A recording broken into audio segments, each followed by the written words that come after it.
अस्सलाम वालेकुम फ्रेंड्स। मैं हूं मोहसिन दफ़ा और आप लोग देख रहे हैं 24/7 टीचर्स ऑनलाइन। दोस्तों, क्लास चल रही है हमारी फाइनेंशियल मैनेजमेंट की और हम बहुत सारी क्लासेस अटेंड कर चुके हैं। मुझे उम्मीद है कि आप लोगों को फाइनेंशियल मैनेजमेंट की समझ आ रही होगी।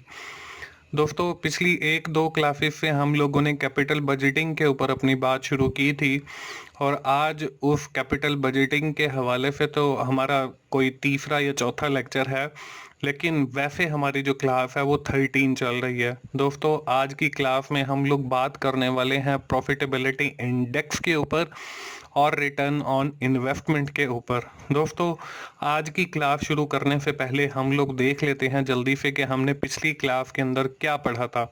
दोस्तों, पिछली क्लास के अंदर भी हम लोगों ने कैपिटल बजटिंग की एक टेक्निक, जो थर्ड टेक्निक जिसको हम इंटरनल रेट ऑफ रिटर्न कहते हैं, उसके बारे में पढ़ा था। मैंने विद इन डिटेल आपको समझाया था कि इंटरनल रेट ऑफ रिटर्न जो है हम लोग कैसे कैलकुलेट करते हैं। इसको कैलकुलेट करने के लिए हमें एनपीवी की ज़रूरत होती है और इंटरनल रेट ऑफ रिटर्न से मुराद एक ऐसा रेट ऑफ रिटर्न है जिसके ऊपर हमारी जो नेट प्रेजेंट वैल्यू है या एनपीवी है वो ज़ीरो के इक्वल हो जाती है।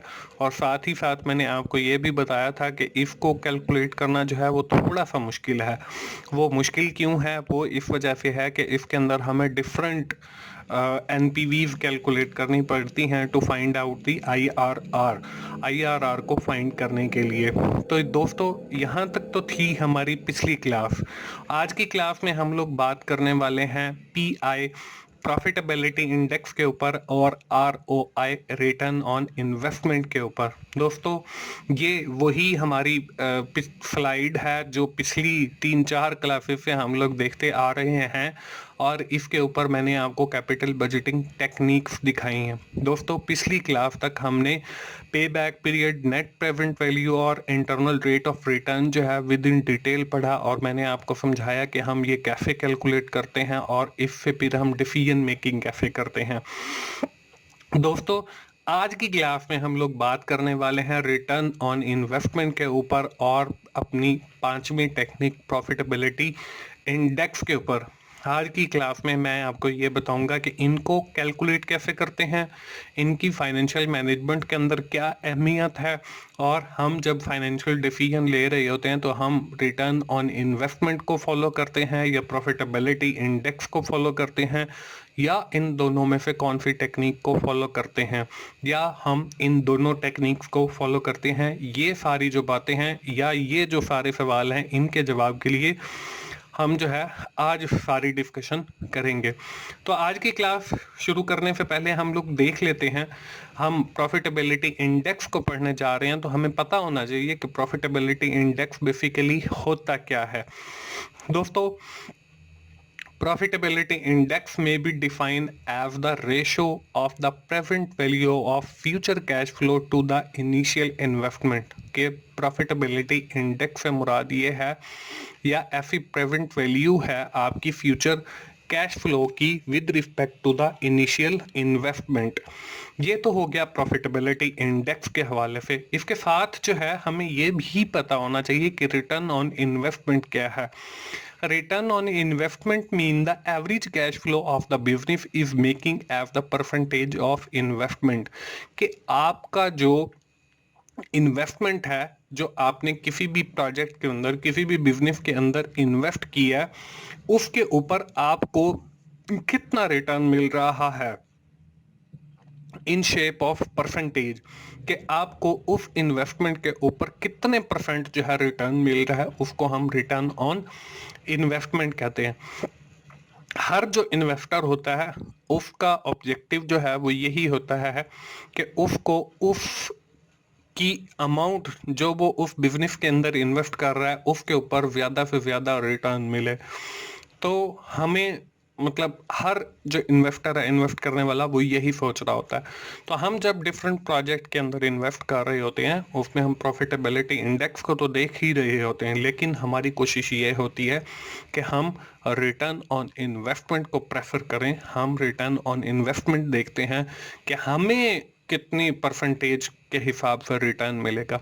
तो दोस्तों, ये है profitability index and return on investment. अब बारी बारी जो है मैं आपको ये बताऊंगा कि हम इनको कैलकुलेट कैसे करते हैं। तो सबसे पहले हम एक एग्जांपल देख लेते हैं, क्योंकि हमारी रूटीन यही रही है कि हम लोग एक एग्जांपल देखते हैं। With the help of this example मैं आपको ये समझाता हूँ कि हम जो है वो जो टॉपिक हम पढ़ रहे हैं उसको कैलकुलेट कैसे कर रहे हैं। तो आज की हमारी जो क्लास का टॉपिक है that is profitability index and return on investment. तो एग्जाम्पल भी उसी से रिलेटेड है, ये वही एग्जाम्पल है जो पिछली 3-4 क्लासेस से हम लोग पढ़ते चले जा रहे हैं। इन्वेस्टमेंट वही है जी, आपकी 1 लाख, फ्यूचर कैश फ्लो भी वही है। फर्स्ट ईयर के अंदर 60,000 है, सेकंड ईयर के अंदर 35,000 है, थर्ड ईयर के अंदर आपका 38,000 है और लास्ट ईयर के अंदर आपका 17,000 है। We have to calculate the profitability index and we have also calculate the return on investment with the percentage rate of या डिस्काउंट रेट ऑफ 20%। आपका जो डिस्काउंट रेट है वो 20% है। सबसे पहले हम लोग कैलकुलेट कर लेते हैं जी प्रॉफिटेबिलिटी इंडेक्स। प्रॉफिटेबिलिटी इंडेक्स को कैलकुलेट करने का फॉर्मूला है CCF, constant cash flow for first year divided by 1 plus I और उसकी raise to the power n या नंबर ऑफ ईयर फर्स्ट आ गया, plus CCF2 constant cash flow second year का हमारा डिवाइडेड बाय 1 प्लस आई और उसकी raise to the power 2, plus इसी तरह चलता जाएगा कांस्टेंट कैश फ्लो n, जितने ईयर्स का आपका प्रोजेक्ट है वो सारा कैश फ्लो आ जाएगा, डिवाइडेड बाय 1 प्लस आई और उसकी raise to the power n। n से मुराद नंबर ऑफ ईयर, जितने नंबर आपके ईयर कैश फ्लो जनरेट हो रहा है वो यहाँ पे नंबर आ जाएंगे, डिवाइडेड बाय इनिशियल इन्वेस्टमेंट। ये है जी हमारा प्रॉफिटेबिलिटी इंडेक्स को कैलकुलेट करने का फॉर्मूला। हम कैलकुलेशन देख लेते हैं जी। प्रॉफिटेबिलिटी इंडेक्स है, देखें हमारी जो फर्स्ट ईयर का जो कैश फ्लो था वो 60,000 था, हमने उसको तकसीम किया 1 प्लस आई जो है वो हमारे पास 20% है, plus 35,000 divided by 1 plus I 20%, उसकी raise to the power 2, third 38,000 हमारा cash flow divided by 1 plus I 20% और उसकी raise to the power 3, plus 17,000 divided by 1 plus I 20% और उसकी raise to the power 4 divided by initial investment 1 lakh आ गया। इसको further देखते हैं जी। हमने 20% को खत्म करने के लिए 100 से डिवाइड किया तो हमारा 20% खत्म हो गया और वो 0.20 आ गया। तो 1.20 रेव टू द पावर 1 और 1.20 raise to the power 2, 1.20 raise to the power 3, 1.20 raise to the power 4 आ गया। बाकी सारी वैल्यूज वही हैं। आगे फर्दर देखते हैं तो हमारे पास जब हमने रेव टू द पावर कैलकुलेट किया तो 1.20 आ गया, 1.44 आ गया, 1.73 आ गया और 2.07 आ गया और बाकी सारी वैल्यूज हमारी वही कैश फ्लो वाली हैं। जब हमने कैश फ्लो को डिवाइड किया हमारे 1 प्लस आई के साथ तो हमारे पास फर्स्ट जो वैल्यू आई वो 50,000 है, second value 24,305.56 plus 21,990.74 plus 8,198.30 divided by initial investment 1 lakh आ गया। उसके बाद हमने 1,04,494.60 डिवाइडेड बाय 1 लाख तो हमारा जो जवाब आया वो 1.04 आ गया। ये हमारा प्रॉफिटेबिलिटी इंडेक्स है 1.04। दोस्तों ये तो हमने प्रॉफिटेबिलिटी इंडेक्स जो है वो कैलकुलेट कर लिया। अब बात आ जाती है कि हम कैसे डिसाइड करेंगे कि which project is better for us. अब हमने ये देखना है we have select that project, हम वो प्रोजेक्ट सिलेक्ट करेंगे which have greater value than 1, जिसकी वैल्यू जो है वो 1 से ज्यादा होगी। अब देखें हमारा जो जवाब आया वो है 1.04। इट मीन्स कि हम ये प्रोजेक्ट सिलेक्ट कर सकते हैं क्योंकि इसकी जो वैल्यू या जो आंसर आया प्रॉफिटेबिलिटी इंडेक्स का वो 1 से ज्यादा है। Therefore the project is acceptable, हम ये प्रोजेक्ट जो है वो एक्सेप्ट करेंगे। If the profitability index of the project is greater than 1 it means कि वी आर एक्सेप्टिंग या इन्वेस्टिंग इन दैट प्रोजेक्ट, हम जो है उस प्रोजेक्ट के अंदर या उस बिजनेस के अंदर इन्वेस्ट कर रहे हैं। अगर हमारा प्रॉफिटेबिलिटी इंडेक्स जो है वो 1 से कम होगा तो हम उस प्रोजेक्ट को एक्सेप्ट नहीं करेंगे, उसके अंदर इन्वेस्ट नहीं करेंगे। तो ये हमारा डिसीजन हो गया with respect to the profitability index, क्योंकि मैंने आपको ये बताया था कि जब हम कैपिटल बजटिंग टेक्निक्स पढ़ेंगे तो साथ के साथ मैं आपको ये भी बताता चलूंगा कि हमने on the basis of the techniques हम कैसे डिसाइड करते हैं कि हमने उस प्रोजेक्ट को एक्सेप्ट करना है या रिजेक्ट करना है। तो ये हो गया प्रॉफिटेबिलिटी इंडेक्स के हवाले से बात। अब हम बात करते हैं अपनी एक आखिरी टेक्निक जिसको हमने कहा है कि जी ROI, रिटर्न ऑन इन्वेस्टमेंट। अब सबसे पहले हम इसका फॉर्मूला देख लेते हैं। इसमें कांस्टेंट कैश फ्लो है फर्स्ट ईयर का, plus constant cash flow second year का, plus constant cash flow N, मतलब नंबर ऑफ ईयर जितने आपकी जनरेट हो रहा है कैश फ्लो, उन सबको जमा करेंगे, divided by n. N n से मुराद नंबर ऑफ ईयर जितने का आपका प्रोजेक्ट है, डिवाइडेड बाय इनिशियल इन्वेस्टमेंट, तो आपकी इनिशियल इन्वेस्टमेंट आ जाएगी। इसको हमने वैल्यूज को फार्मूला के अंदर पुट किया तो हमारा जो फर्स्ट ईयर का कैश फ्लो है वो 60,000 है, फिर 35,000 है, फिर 38,000 है, फिर 17,000 है। ये सारा प्लस होगा डिवाइडेड बाय 4।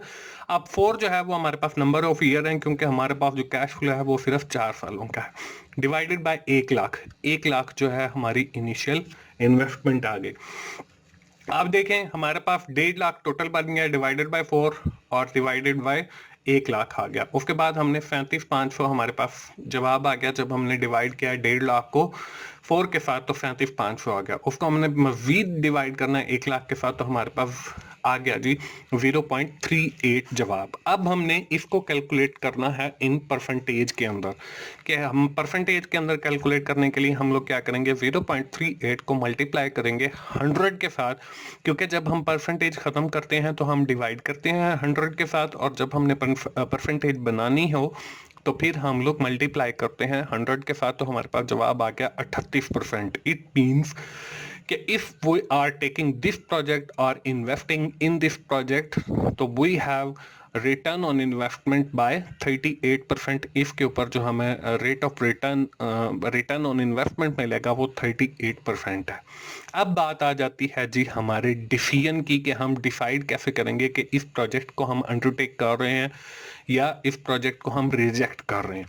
तो डिसीजन के अंदर देखें, we have select that project which have higher ROI ratio, जिसकी हायर ROI रेशो होगी वो प्रोजेक्ट हम सिलेक्ट करेंगे। Therefore the project is acceptable if the return on investment is higher. अगर हायर होगी तो हम उसको सिलेक्ट कर लेंगे। अब देखें जो हमने एग्जांपल की है उसके अंदर जो हमारा ROI रेशो है, मतलब रिटर्न ऑन इन्वेस्टमेंट रेशो, वो है 38%। ये हायर है।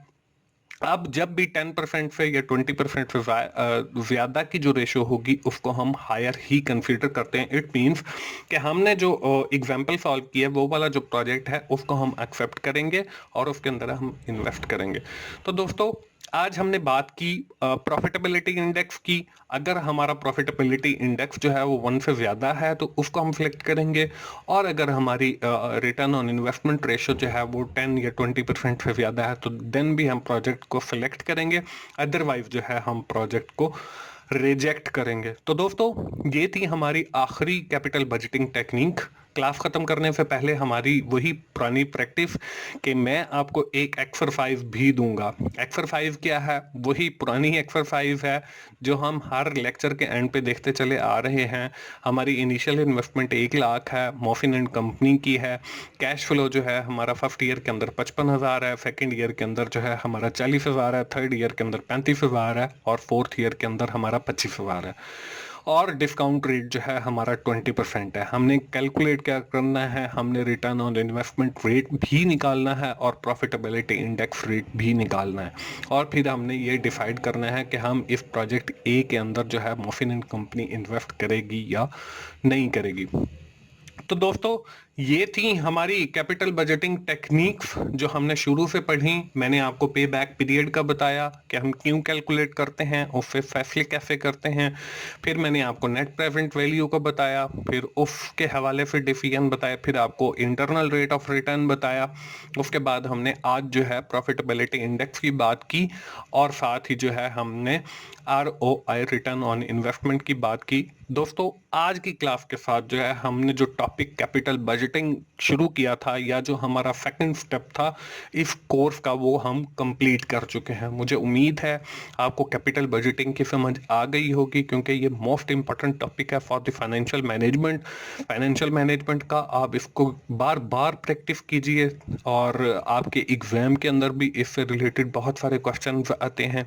आपकी समटाइम असाइनमेंट भी इसी चैप्टर से निकाली जाती है और आपको इवेलुएट किया जाता है, तो आप इसकी ज़्यादा से ज़्यादा प्रैक्टिस कीजिए। दोस्तों, ये थी हमारी आज की क्लास 13।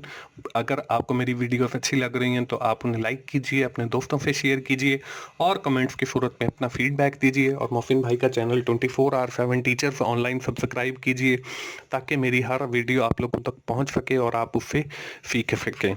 अगली क्लास के अंदर हम लोग जो है एक नया टॉपिक शुरू करेंगे फाइनेंशियल मैनेजमेंट का, इंशाल्लाह। दोस्तों, अगली क्लास तक के लिए मोहसिन भाई को इजाज़त दीजिए। थैंक यू वेरी मच दोस्तों। अल्लाह हाफिज़।